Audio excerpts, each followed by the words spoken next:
Hey, Mike, Paul Gutierrez here from ESPN. Coming into this draft, it's kind of an unusual draft position, being right in the middle at 17. So, how different is drafting at 17 in terms of the mindset of drafting for need or best player available, as opposed to, say, drafting at 4 or drafting at 12? Uh, I think the mindset has to be that depending on how you set it up in advance and then how the board starts to fall away. Obviously, the further you are away from number one, the more multiplication and different numbers come into play. So at 17, you're sitting there and you're going, okay, I think the board's going to fall a certain way. And how are we going to react? If it doesn't fall that way, is there a way to get out? Is there a way to go back? Okay, and I think a lot of GMs around the league are making calls right now. Hey, you a willing partner? What do you think? Conversely, if you're sitting at 17 and a guy who you think is going to go, 8 to 10 or 12, somebody who you really like that fits what you do starts to slide a little bit, you've got to be willing to say, are we willing to take the chance to give up some draft capital to go get a specific guy? So to answer your question, Paul, and I've said this before, I think you got to be nimble. You got to be willing to go either way, and as the draft develops, make those decisions. And Mike, ideally, team going into the draft would like to have all their needs filled before and just be able to target best players. You obviously, from the outside looking in, it looks like right tackle and free safety are some big needs that you guys still have. Do you feel you have the options internally at those spots, or are those spots that you feel you need to target next week? I'm probably not going to get into too many specifics about what we're going to do next week. You asked me about right tackle. We've got a guy named Jared Jones-Smith who we signed off the street last week, who we think is a chance to be a really good football player. Kind of excited about him. I think, obviously in free agency, whether it's the, quote, normal free agency period or what you've done on the street in the prior year, you're trying to set yourself up in the draft so that you can take the best player you can take. And we're very aware of our needs. And obviously, when the needs fit up with where you are in the draft board, that's awesome. And when they don't, you got to be a little careful. Hey, Mike, Vinny with the Las Vegas Review-Journal. There was a recent podcast by including a former NFL executive who kind of painted John Gruden in unflattering terms to work with and said that as a result of that, it puts you in a bad position or a difficult position. Can you elaborate on your working relationship with John Gruden and shed any light on what may have been said, along those terms? Well, first of all, I have no idea what you're talking about. Okay, I really don't pay attention, so I can't comment on any of what was said by a, quote, anonymous former NFL executive. All I can tell you is from my relationship with John is the two things I love about John Gruden and respect the most is he's got an incredible passion for the game of football and a work ethic that I've never seen. Those two things I respect as much as I can respect anything, and I just try to match his passion and work ethic. Mike, Ed Graney from the Review Journal. Obviously, you'll have new faces no matter who they are on the offensive line. What more or what additional onus will this put on Tom? And obviously, you guys have great faith in him as a coach and what he's proven over time in terms of at least early on kind of molding it into the line you want to see. I think it's an interesting I'm actually, it's funny because I think the public perception is, the Raiders, they made a bunch of moves on the offensive line, therefore they're going to be worse there. And I'm kind of energized by it, to be really honest with you. And we redid our left tackle's contract, Colton Miller, and I think that showed our locker room that we were willing to be really aggressive in signing one of our own and somebody we believe is a cornerstone, right? And then people are like, well, yeah, you traded away one of the best centers in football, and we did. But you can't make that move unless you think you've got somebody right behind them that can come in and compete. So, we look at an Andre James and a Nick Martin and say, look, we feel like we can compete at center. We think we're getting younger. I'm excited and energized by what our offensive line room is starting to look like. And I'm excited and energized because I think Tom Cable feels the same way. So we have all the respect in the world for Rodney and Gabe and Trent. But at this point, we made a conscious decision to try to get younger, maybe a little bit more athletic, and let's go.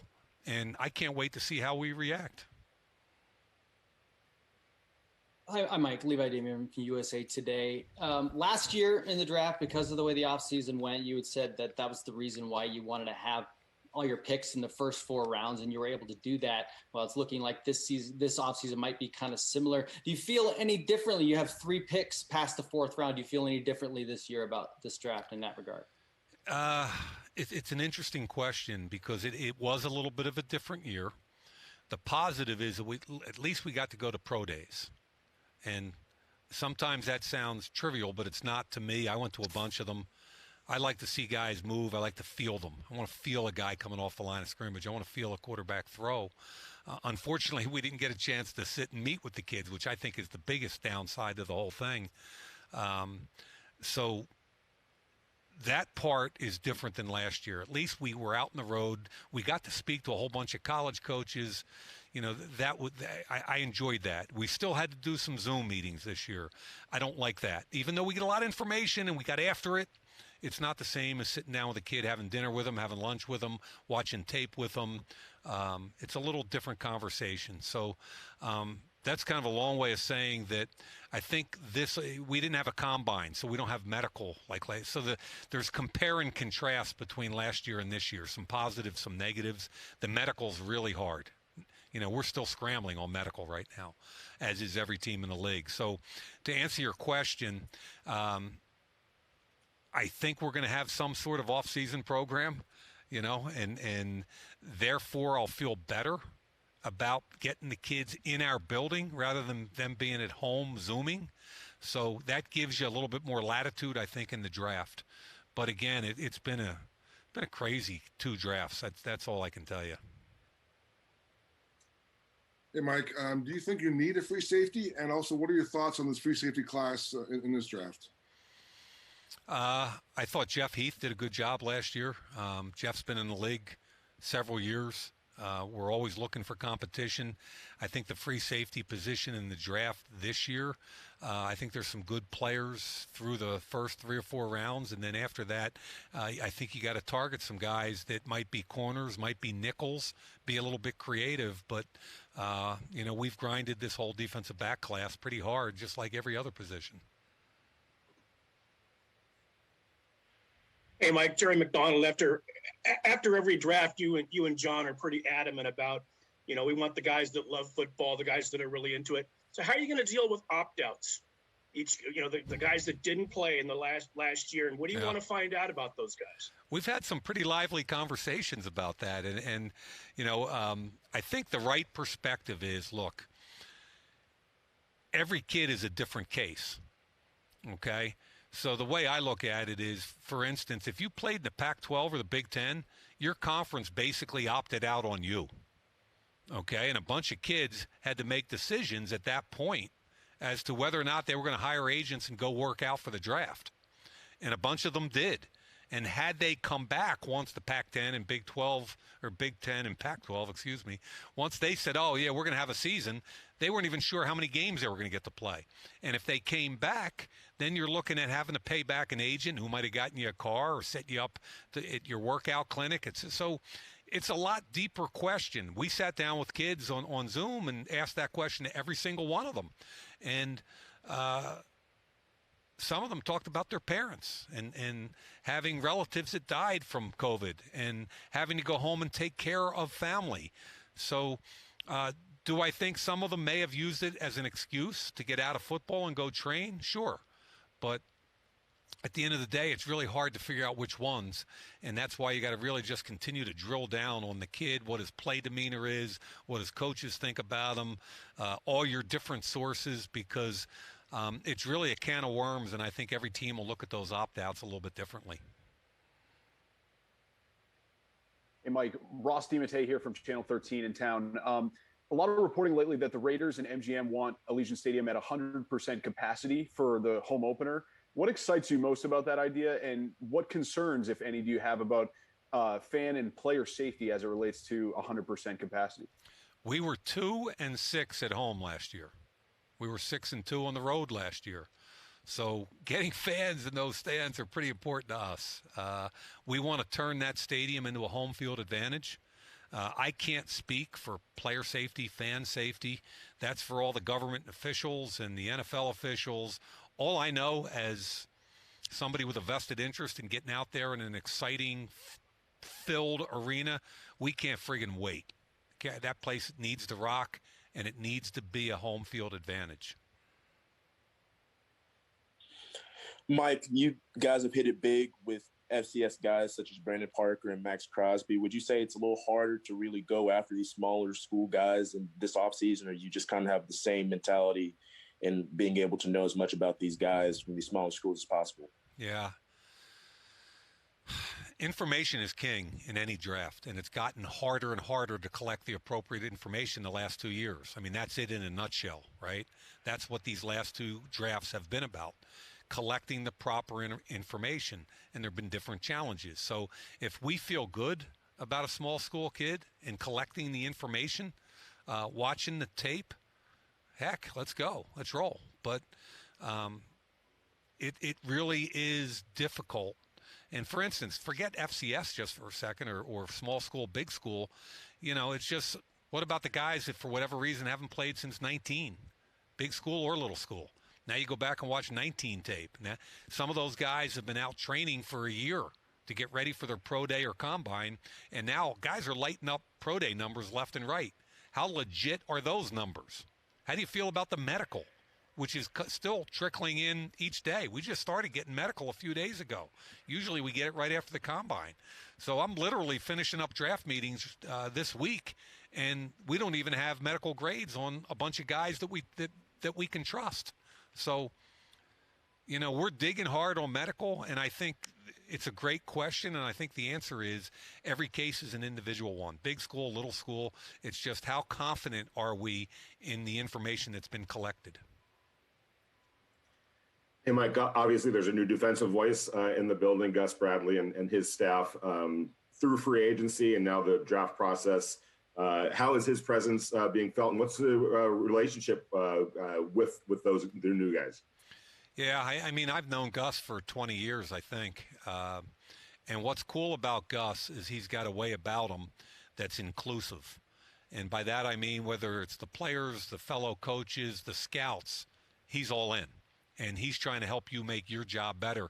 I mean, we were in, I think it was February meetings in our draft room with the scouts. And he came in with mask on, but all gregarious. And he said, I need 2 minutes. And 2 minutes became 2 hours.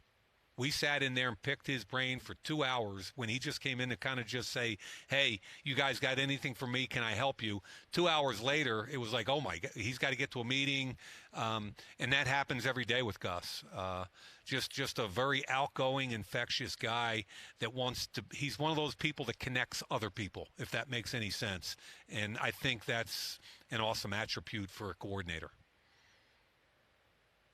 Like, you've had some picks out in your 2 years that have worked out pretty well, some that not so well. What lessons have you learned doing the job in this role versus what you were doing before? What lessons have I learned? I think I have to stick to my gut after all the information is collected, after everything is in. And when you make decisions, you got to make them from, you have to take everything into account. You have to take all the coaches' opinions. You have to take all of the scouts' opinions. John and I sit down together and grind it together to come to a consensus. But at the end of the day, the best way I feel good about myself is when I know that I feel good about that kid from A to Z. And if I make a mistake, it's for the right reasons. Hey, Mike, when you guys brought back Nick Morrow, in your mind, does that kind of tell you that the linebacker core is kind of set? And why did you want to bring Nick back? What excited you about Nick played last year? Well, even though I wasn't here when he became a Raider, a small school kid, not drafted, I feel like he kind of grew up in the Raider family. And I thought his best football was last year. And I think each year he's gotten incrementally better. And now you can see him kind of turn his speed on. He can run. This is a league right now predicated on run. You got to run on, and I don't mean run game. You got to be able to run. Okay. And I think we needed to get faster on defense. I think we've made a conscious effort to get faster. And I like having guys that can run. And whether we're in base or in sub, Nick can play. So on top of all of that, again, I thought it was great that we were able to bring back one of our own and that he trusted us enough to come back and say, yeah, I want to be here. Hey, Mike, a lot of talk about the lack of depth along the interior of the defensive line in this draft. Just what are your thoughts about that position? And you just mentioned Gus and being in those meetings and letting you know what he would like. What would he like to see from an interior defensive lineman going forward on this team? Well, I think you'd have to ask Gus that, and as far as what would he would like, or Rod Marinelli. I mean, I'm with Rod a couple years now. I think I know what Rod likes. I mean, to preface it, we have 8 defensive tackles right now. That's plus or minus what we typically take to camp.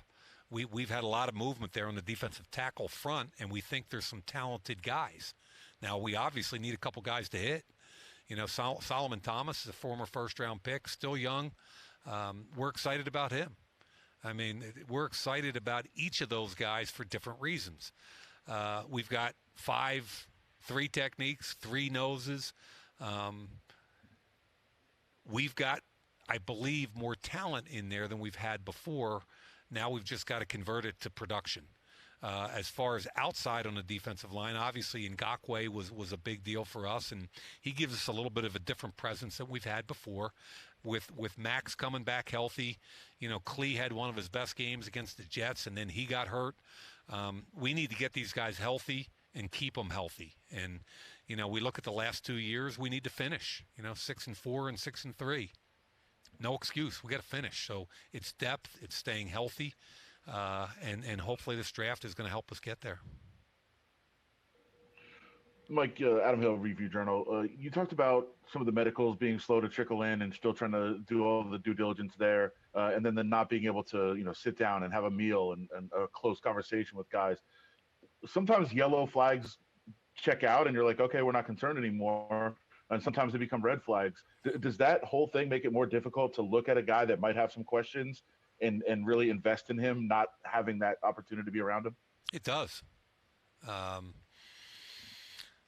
a big believer that when you get on a kid's campus and you get to have dinner with him the night before a pro day, or just as importantly, sit in a meeting room with him and put some film up and spend an hour picking his brain face-to-face, not over Zoom.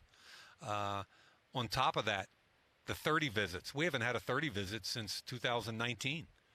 The 30 visits, you get 30 players in your building for a day, not for an hour Zoom call. You get 30 players in for a day. You can grind the heck out of them for a day. You can have some fun with these guys. You can figure out which guys love it and which guys are worn out by 2 p.m. When they're in there with the coaches, the position coach, the head coach, the coordinator, the strength and conditioning. They're meeting with a lot of people, and you find out a lot about a guy over a day. It's a little different when you have a 15-minute interview or an hour Zoom. They've been coached up. It's a whole different process. And it's a great point about the yellow flags or the red flags. You're trying to either eliminate them or endorse them and go, yep, that's a problem. He's done. So a big part of getting ready for a draft is getting your draft board down to a manageable size. And that's been the hardest part with the lack of medical and sometimes a lack of confirmation, excuse me, on who these kids really are or aren't.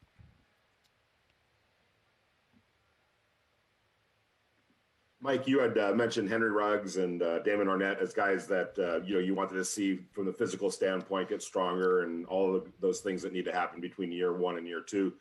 Any update on those two guys in terms of that? I'm excited about both of them. I don't think there's any question in our building how talented they both are.